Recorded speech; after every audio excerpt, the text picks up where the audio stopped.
Article 17, again, we're going to entertain a motion or a amendment in a moment. Article 17 is titled North Pond Project. I'll read the motion to see if the town will vote to appropriate and transfer the sum of $1 million from the undesignated CPC fund for the acquisition of said property. Said funds to be expended by the Conservation Commission and the Community Preservation Committee. And to authorize the Conservation Commission and the Select Board to submit on behalf of the town and any and all applications deemed necessary for grants and or reimbursements from the Commonwealth of Massachusetts under the Local Acquisitions for Natural Diversity Program and its specified chapter and section, and or any other state or federal programs, including those in aid of conservation land acquisition, and or any others in any way connected with the scope of this article, and to enter into any necessary contracts therefore, and to authorize the Select Board to grant a perpetual conservation restriction on said parcel of land meeting the requirements of Massachusetts General Laws, Chapter 44B, as may be deemed appropriate, and any other statutory provisions related to the same, and to enter into all agreements and execute any and all instruments as may be necessary on behalf of the town to effectuate said purchase, all subject to approval of town council as requested by the Community Preservation Committee. And again, for sake of discussion and entertaining the amendment, what is the Finance Committee recommendation? The Finance Committee does not recommend Article 17. Okay, do I have a motion on Article 17? So moved. And a second? Motion made and seconded.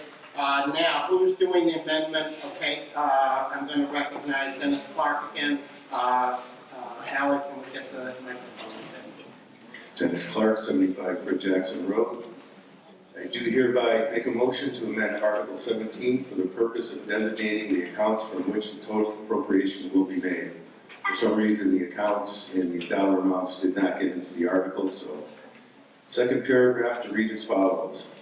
And that to purchase said funds to appropriate and transfer $280,039 from the Community Preservation Open Space Reserve account and $719,961 from the Community Preservation General and Reserve Fund for a total appropriation of $1 million for the acquisition of said property, said funds to be expended by the Conservation Commission and the Community Preservation Committee.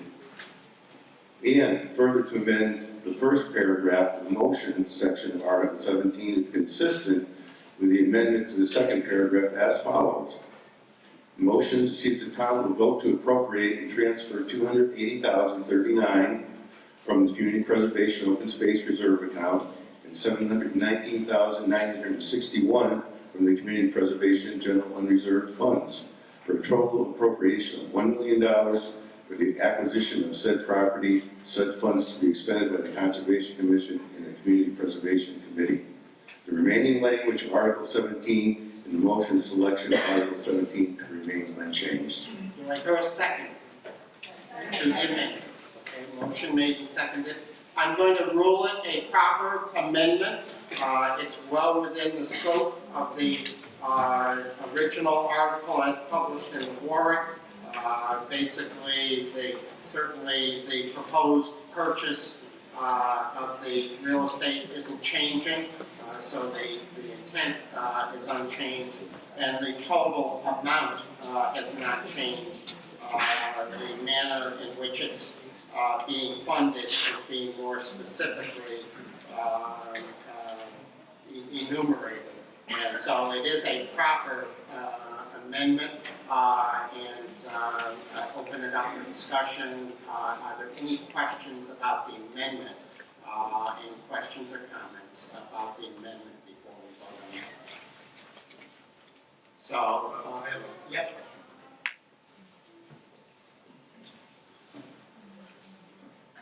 Bob Rochek, 21 Great Brook Drive. Dennis, what will be left in the accounts that you mentioned in the motion? What will be left in those accounts? What will be the balance What will be after the the balance? expenditure? John Wally, Chairman.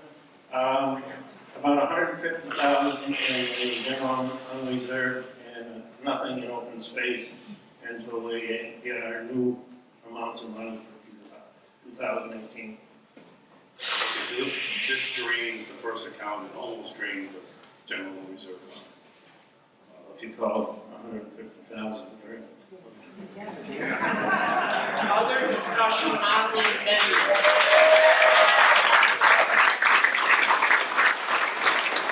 So, again, I'm not going to read it back to you. I think it's more of a technical amendment to specify exactly where the funding comes from than it is the substance of it. We're going to get the vote on the main motion in a few minutes after discussion on that. So all in favor of the amendment, please say aye.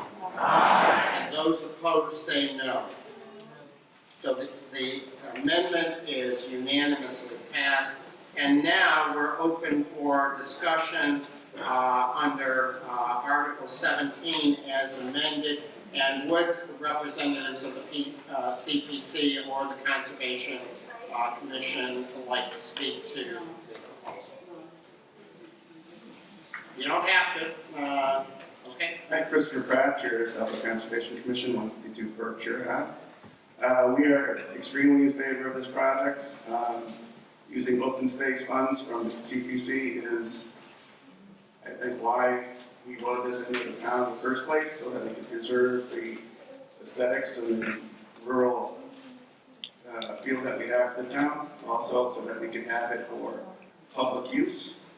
If this was denied, the land would not be for public use. It would still be as a private parcel, even though it may not ever get developed. This would open it up to public use. We'd have trails and access to the lake from that end of the pond. It would also provide contiguous land from the state acreage from wildlife, for the wildlife, all the way to the lake, the grasslands and forest to the lake. So we would have some great connectivity. Okay, I'm going to open it up for, Mr. Phelps here first. Ally, if you recall, right over here.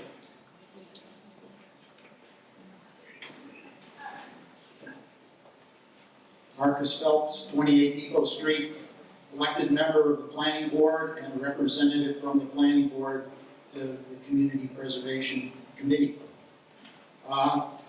As was already mentioned in Article 15 that was passed, we are projecting money coming in from the town surcharge on the taxes plus the state funding, which total about $425,000 for fiscal year 2018.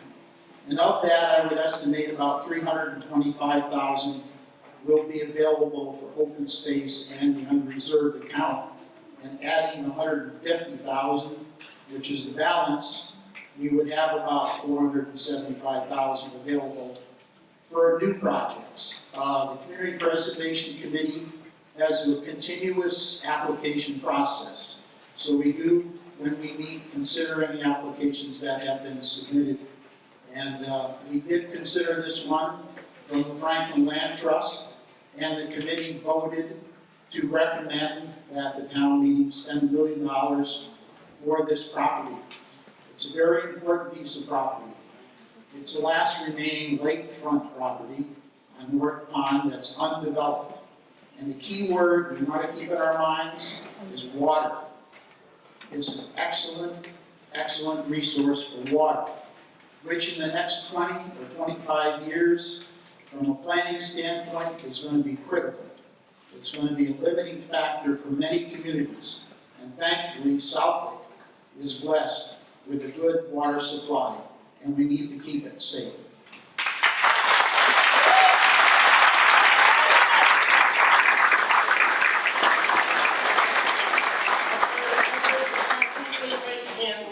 Ally, and then have you run back up to the middle of the room there. It's my exercise for the day. Deborah Herring, Free Shore Road. I am the president of Citizens Restoring Hopalong. We are a nonprofit organization, and our mission is to help preserve and protect the health of the lakes. Our membership recently voted to support the purchase of the North Pond Lake.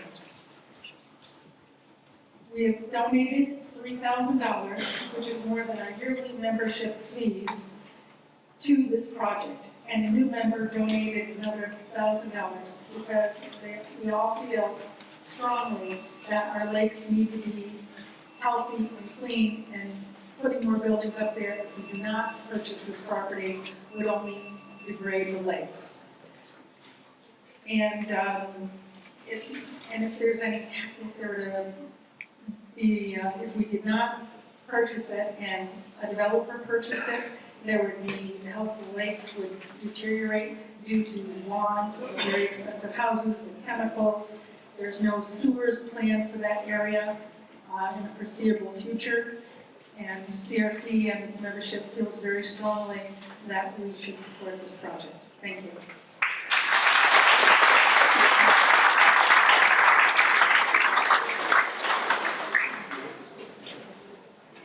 Oh, so other discussion, maybe down front here, yeah. Always got the microphone for you. Laura Zides, 19 North Pond Road, Southwick. My husband and I live on North Pond, and you're going to say, oh, well, they live, of course we're going to vote for it. Not necessarily, yes, we are voting for it. Because we're not selfish. Shame on the selectmen.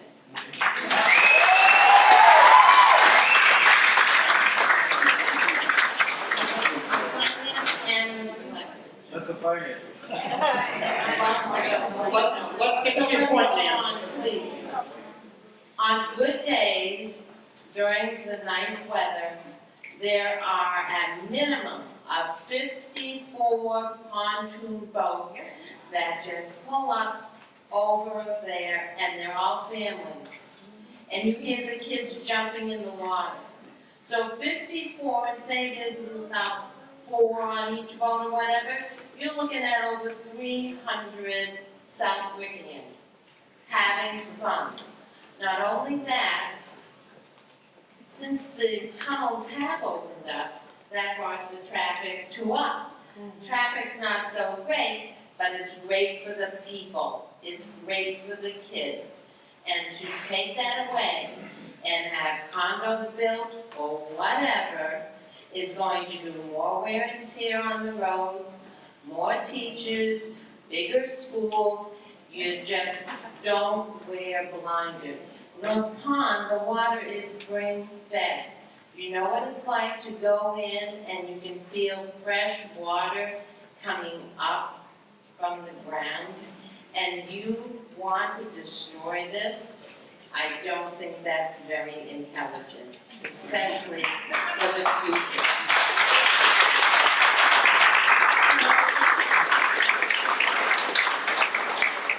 I hope that all of you are like George and I, and not just thinking of yourselves or being narrow-minded. We don't. Think of people, think of youth today that enjoy it, and when they have kids and they tell their kids, this is what I used to do too when I was young. Okay, this man's over, this side of the road, back here, Chris.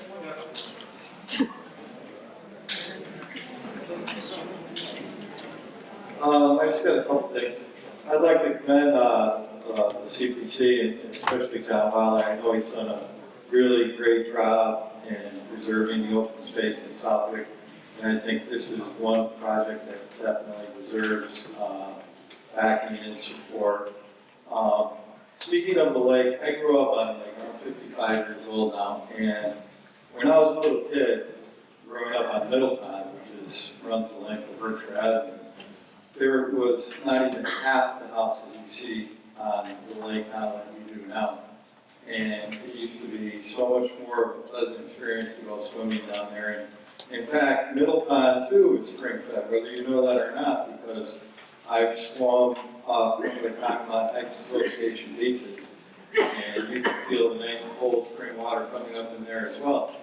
And the only thing that I wanted to say about designating the entire $1 million cash. I do notice that the finance committee recommended against it, and I don't want to poo-poo that recommendation entirely.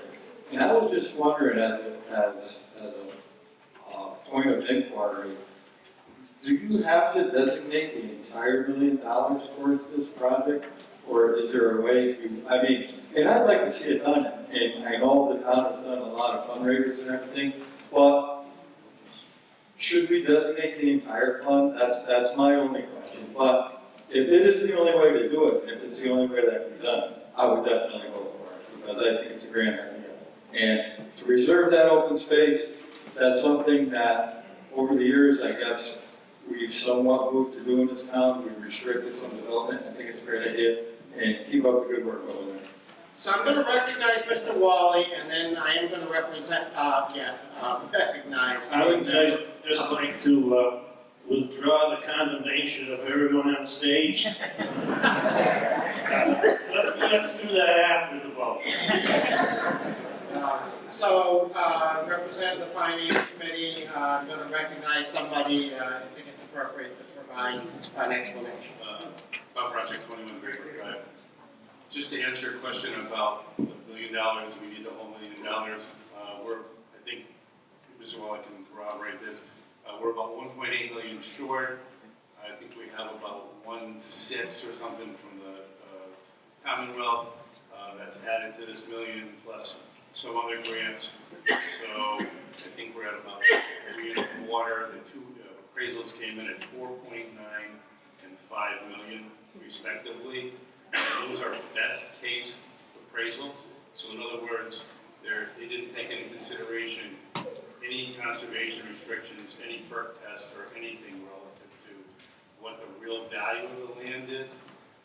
It just was, in a perfect world, this is what the value of the land was. And the 4.9 million had like 85 house lots, and the second one had 43 house lots. Well, for the town to go forward. Wait, sir, I will recognize you again, but we're going to maintain some decorum here. So let's get the microphone back up to Chris. Follow up there, and then I'll recognize Dennis. No, I was just curious as to whether or not it's like use or lose. Do we have to commit to the $1 million right now to go forward with it? Okay, so I'm going to recognize Dennis for the answer to that question.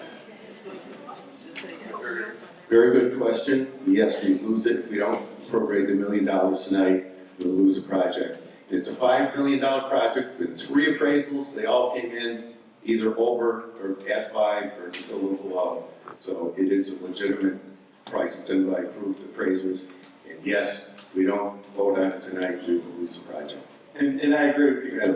Why do we set Thank you for asking. Why do we set the money aside? Okay, let's continue the discussion with other people. Mike McMahon. 30 And Lauren. then Andrea, I'll do you next. Michael McMahon, 30 Lauren Lane. I do not live on the lakes, I do not own a boat, and I have no relatives who live on the lake. But I think if you look at this document, which is, it's on the town website, and it was on the table here tonight, it's the pros and cons from the finance committee. If you go to this article, Article 17, it talks about during a recent school feasibility study done by an independent nonprofit organization, the report showed that there were no significant building projects in Southwick, Randall, or Talon. Hence, unlike what the proponents of the North Pond project would lead you to believe, there are no developments even being looked at by the planning board, so that the supposed danger of the property being developed seems remote. Now my comment. This is what we're doing there. Obviously, by looking at a report which was commissioned by the school committee, the report was bogus to start with.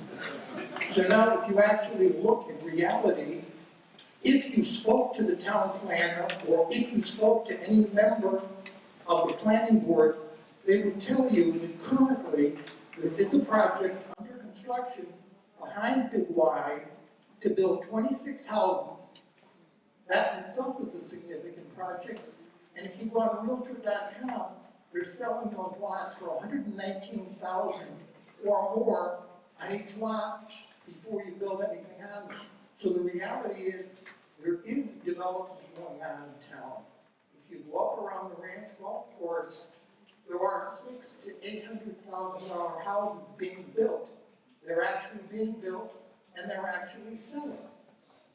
How people want to vote on this issue is up to them, but by handing out to the public statements that talk about there is no development and there are no plans is simply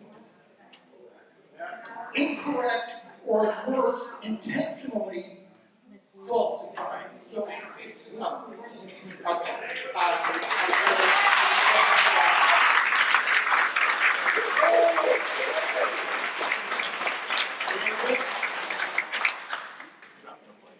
Andrea Scully, on Castle Street in Southwick. We had an opportunity as a town to buy the same parcel of land when King, who owned it originally, was willing to sell it.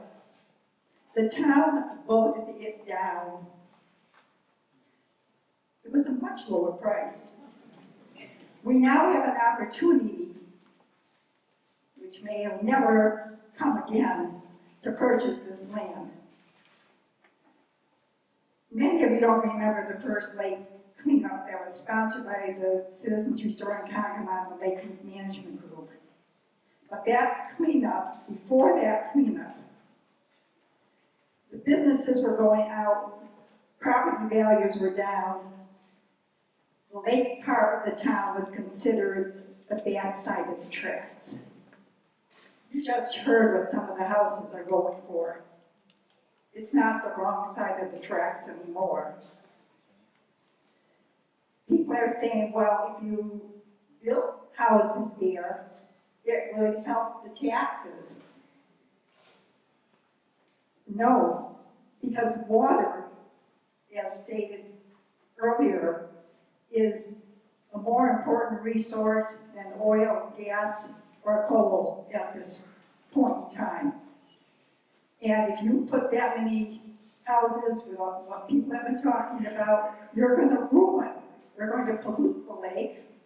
You're going to ruin our aquifer, which is the water supply for at least 3 towns. And what's going to happen to the property values and your tax structure? Not to buy this is a great mistake.